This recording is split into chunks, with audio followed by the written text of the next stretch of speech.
Hey everybody, we're back here again. It's week 3 of Under the Hood, and we're covering excellence. And I stuttered on that, so it wasn't that excellent. But we're going to talk about excellence with your kids. And this is something that I think is important.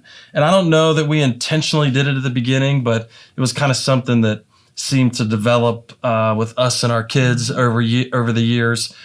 We wanted our kids to be the best that they could be at whatever they were doing. Mm-hmm. And so... So I think with saying that, I think something important that you brought out in the last segment is that excellence is not perfection. Yeah. Oh, yeah. So the key point there is the best that they can be. Yeah. Not the best that somebody else could be. Yeah.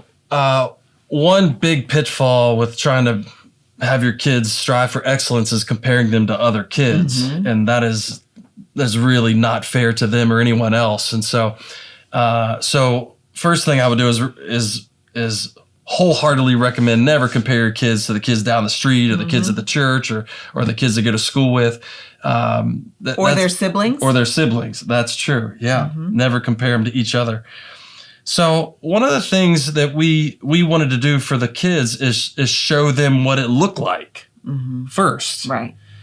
So that meant you and I had to put our best foot forward every time. We weren't perfect. And we tried to swing back around and make sure they knew when we weren't perfect, right. Apologize, do all those things. But when we were going to do something, we were going to do it to the best of our ability. Mm-hmm. And that would be a consistent thing that we did. So excellence comes from consistency, not you don't hit one home run a year and call it a home run hitter. You're consistent to be a home run hitter. And so everything that we got into, work or wherever it was, we just tried to do it to the best of our ability. Mm-hmm. And then we weren't really asking our kids to do something that we weren't doing ourselves. Right. So if you want your kids to do well and be excellent at whatever they set the stage for them to do that. Be the model of it. Do the best that you possibly can. So set the example. And then another important thing that we've talked about before is the idea of knowing what your kids are capable of. Right. That's a huge thing. Now, you might not know what they're capable of at 2, but you probably should by the time they're teenagers, you should have an idea of, okay, they're sandbagging me right now with the grades. I know they can do better. Yeah. Or this is the best they can do. Right. I know that we've had those conversations before. Like maybe you saw a grade on something that wasn't quite what you expected it to be, but then you talked about it and you just encouraged them that, okay, talk about whether or not what their ability is. Yeah. Could they do better than that? Or do you know that they've always struggled in math or in history or with reading? And then just sort of set the standard that way. Encourage them that, you know what? Okay, yeah, you got a C on that. But I really think you could have done and talk with them. What could you have done to maybe get a B? Again, it's not about perfection. It's not about the A+. So I think where it came down with our kids, it was whether it was lack of effort or lack of ability. Right. That was two different things. That's good. So if it was just a subject they didn't grasp, and we've done that before. We sat down with homework. We didn't understand it. Right. We sat down with homework with them and just realized it was really difficult for them to grasp the concept. Okay, that's a totally different story. That's different than I just didn't do my homework for a week. Right. And so we didn't have any tolerance for not doing homework or not studying. Giving an effort. Giving the effort. But we did have tolerance for maybe they can't grasp this subject or it's just something difficult that they can't get a hold of. And so knowing that about your child, first of all, can reduce a massive amount of frustration on their part and yours. And so we're going to encourage our kids to be the best that they can, but realize there's some things that I just don't get. Right. Like I never will. And so for somebody to stand over me and say, you got to get better, it's probably not going to happen. And so a lot of times we inadvertently do that with kids. We think they got to get straight A's in every subject when one subject might just be difficult for them to grasp. So we had to figure that out with our kids and realize how to navigate those circumstances. I know early on, I was guilty for just being like, come on, what's your problem? And realizing that, hey, this is just something that's difficult for them to understand in the moment. Or maybe the other part of that is walking them through. So maybe they're not excellent at it at this moment, but walking them through the steps for them to become better. Yeah.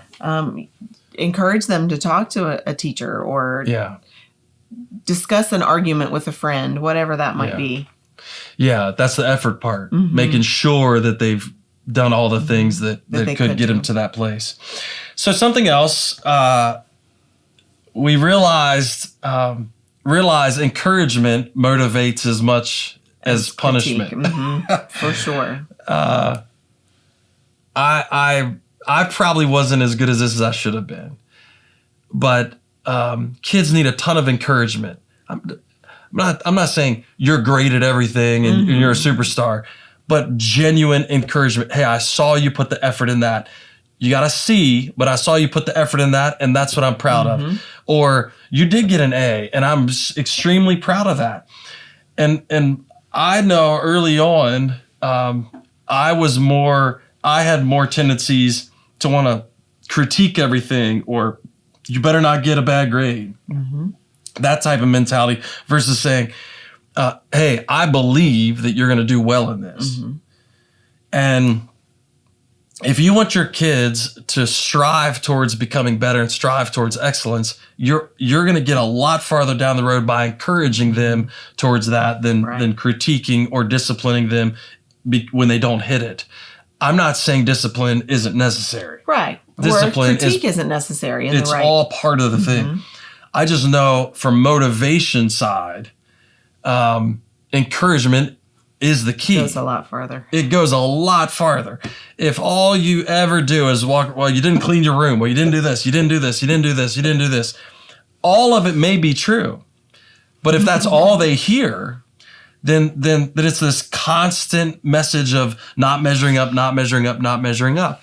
And so what I figured out was there had to be equal, if not more, I'm proud of you for doing this. And I wasn't great at it all the time, I'll be honest. Well, I think it doesn't come naturally a lot of times. You are trying to make your children better and the best that they are. And you think by letting them know what's not right. So I think that's human nature. Yeah. So just the idea of being excited about them doing well versus threatening them if they do poorly, coming at it from a different angle. Different angle, yeah. And then something we talked about before in the marriage section of this is just letting them see you be excited about your spouse's pursuits.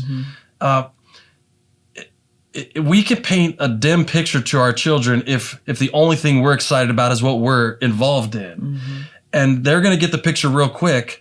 If I'm only excited about what dad's doing, then that's the only attention dad's going to give to anything. But if they can see me supporting their mother and encouraging their mother, then they're gonna say, hey, wait a second. He wants mom to do well. He wants us to do well. We can all as a family kind of strive towards this and do our best. And so modeling that in front of the children, letting them see you support each other in your endeavors and fulfilling the dreams that God had put in your heart. I think that's so important for them to see that. And then that'll make it more believable when you start encouraging them. Because I think so many times, if they don't see me encouraging you and then I turn around and try to encourage them, it doesn't look real. Right. And so they need to see me doing the encouraging to their mother and being genuine about it. Like, I really want you to do well in this. And then when I turn around to them, it's something they've already seen us work out together. Right. So these are just a couple things. We're praying for you and your children. Raising kids is not easy now. It's never been easy, but it's especially not easy today. But I believe that God wants your kids to become all that He's planned for them to be. And He's picked you to raise them and to encourage them to become that. So we're praying for you. And we believe this is going to be a great year. No matter what comes, we believe this will be a great year for you to invest in your kids and see them live a life of excellence.